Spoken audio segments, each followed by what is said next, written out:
ইউপিপিএলৰ প্ৰাৰ্থী কমল সিং নাৰ্জাৰীৰ হৈ প্ৰচাৰ সাংসদ ৰণগৌৰা নাৰ্জাৰী প্ৰচাৰৰ মাজতে বিপিএফক কঠোৰ সমালোচনা নাৰ্জাৰীৰ বিজনীৰ ৰাইজে প্ৰাৰ্থী নিৰ্বাচন কৰা ভুল নহব বুলি মন্তব্য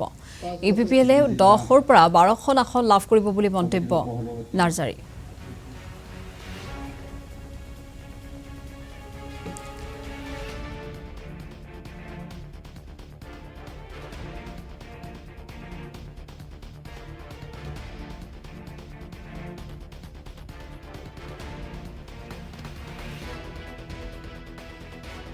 হয় সঁচাকৈ আনন্দিত হৈছোঁ মই তিনিটা ডাঙৰ মিটিং নিৰ্বাচনী প্ৰচাৰ অভিযানত মই অংশগ্ৰহণ কৰিলোঁ আমাৰ কমল সিং নাৰ্জাৰীৰ সমৰ্থনত যিটো ৰাইজৰ সঁহাৰি খুব ভাল স্বতঃস্ফূৰ্তভাৱে ৰাইজে ওলাই আহিছে খুব ভাল এতিয়া আৰু কমল সিং নাৰ্জাৰী যিহেতু নতুন মানুহ নহয় তিনিবাৰকৈ তেখেতে আমাৰ বিজনী সমষ্টিতে MLA আছিলে তেখেতক চবেই চিনি পায় তেখেতৰ কাৰণে সহজ হ'ব আৰু যিহেতু UPPL দলে প্ৰমোদ বড়ো ডাঙৰীয়াৰ নেতৃত্বত বড়োলেণ্ড অঞ্চলত যথেষ্ট 5 বছৰটো আমাৰ চৰকাৰ আছিলে তেতিয়া যেনেকৈ কাম কৰিছে ৰাইজে ভাল পাইছে